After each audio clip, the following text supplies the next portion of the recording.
Hello and welcome to Travel Babble with Basha. I am Basha, your hostess today as we talk about transatlantic crossings. Are you considering a transatlantic crossing? Looking for that perfect cruise ship? Looking for that perfect itinerary? Wondering, should I even do a transatlantic crossing? I'm here to help you make some decisions. First of all, I did several transatlantic crossings last year. 3 transatlantic crossings to be specific on 3 different cruise lines. Each one I enjoyed for different reasons. I don't have a particular cruise ship that I would tell you to go on. It depends on what you're looking for. But if you're wondering whether you should do a transatlantic crossing in the first place, first of all, do you like to cruise? I would not recommend a transatlantic crossing as your first cruise. You've never cruised before, you don't know how you're going to feel. You don't know, am I going to get seasick? Am I going to enjoy my time on the ocean and not being able to get off the ship? So I, again, don't recommend it for your first cruise. Second of all, do you have to have port days? Do you need to be getting off the ship every day or every other day? If so, a transatlantic cruise is not going to work for you. You are going to have possibly a week or even more of sea days in a row. You will not be able to get off. Consider that. Can you entertain yourself on the ship? Can you find things to do? There'll be plenty of activities going on, but sometimes you may want to do something by yourself. Are you able to do that without getting off at a port? Third of all, are you traveling with young children? That may make a difference. And also, if you're traveling with a child under 1 year of age, you will not be able to do a transatlantic crossing. There are certain rules about ages and how many sea days you can have. So if you have a young child, you probably cannot do a transatlantic crossing. Let's say you've done cruises, you enjoy sea days. Do you get sick? Do you get seasick? Transatlantic crossings, you never know what the weather's going to be. I know we can say that about any other cruise, but in those cruises, at least you get to stop at a port and get off from time to time. If you get seasick, transatlantic cruises may not be for you. I was on a transatlantic cruise a couple last year, as I said, well, 3 in particular. On one of them, I did get sick. I was sick for maybe a half hour, an hour. The crew was getting sick, so I didn't feel bad. And I had a sinus infection and an ear infection, which was already throwing my balance off. And I was at medical for that. So I didn't count that as being kind of true seasick. But one of the other transatlantics I was on, we had not even gotten out into the ocean yet. We were still coming out and making some stops in Spain and Portugal. And one of my fellow passengers got sick. We had some very rough days. He ended up having to get off the ship and fly home because he was afraid if he was that sick and we hadn't even made it to the ocean yet, how is he going to feel? So think about that. Do you get seasick? If you do, obviously there's ways to try to work with that, but they may or may not work for you. So what did I think about my transatlantic crossings? Well, the first one I went was from Bayonne, New Jersey in the U.S. to Southampton, England. The cruise was about, I believe it was about 12 days. We made several stops. We went all the way to the Azores before we ever stopped, and then we stopped a few places in France and then on to England. I enjoyed it. There were about 1,500 people on the cruise. The capacity was somewhere, I believe, around 3,500 for the cruise ship. So it was a small group. You will find that on transatlantics. They generally tend to have less people. They tend to be longer, which puts some people who can't take longer off work. It also skews the age generally to an older age because those people are the retired people, the people who can take longer off work, who don't have kids who need to be in school. The nice thing with that cruise was there were a lot of activities going on, and one of the funny things is one of the activities was we went on the upper deck and we ran all the way around the deck, and we were going to try to set a line dance record for the longest line dance in the middle of the ocean. And we lined up and we had a great time. Did we set the record? I don't know, but we had a great time. And the funny thing is, I turned to the lady next to me, and I had seen her a couple times on the ship from a distance. And I turned to her, and I looked at her, and I thought she was familiar. Ended up, it was a friend of mine that we hadn't seen each other in several years. She had moved away, and then she told me her husband was downstairs doing something else. So I ended up going up and tapping her husband on the shoulder a little bit later. He looked up, was shocked to see me. But you never know who you're going to see on a cruise ship. So we had a good time. Then we hung out together when we were in France, and that was really nice to see that. You will notice as you start to cruise, you will also see people that you've known from other cruises. One of the ladies that was on that Transatlantic going over was also on another Transatlantic of mine coming back a little later. My second Transatlantic last year was coming out of Copenhagen, Denmark, and coming into Florida in the United States.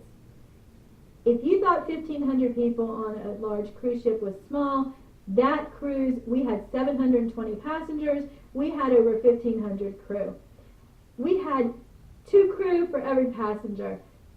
We had so few passengers. Everybody was getting upgraded. I was upgraded into a 2-bedroom villa as a solo. It was wonderful. I said, you know, I could use one room. I was working, so I could use one room as my office. I could use the living room to relax. I could use the other bedroom as my bedroom. And the balcony, of course, was nice. I spread out. But you got to know everybody really well. That was one of my favorite cruises. I got to know a lot of the crew because they were enjoying it. We would have parties at night, and I love to go out and party.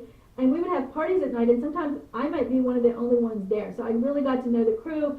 I still stay in touch with a lot of them as friends because we got to know each other so well on that cruise.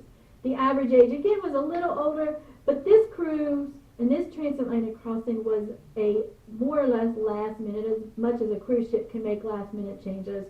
They were supposed to be up in the Balkans, and they had to leave for the year and come back early to the United States. So there was not a lot of time people who were wanting to come back at that time. It worked out for me because I had just spent some time in Europe and I needed a way back. I was looking for a cruise back and I found this transatlantic. Again, this is the cruise where I did get sick for a little bit.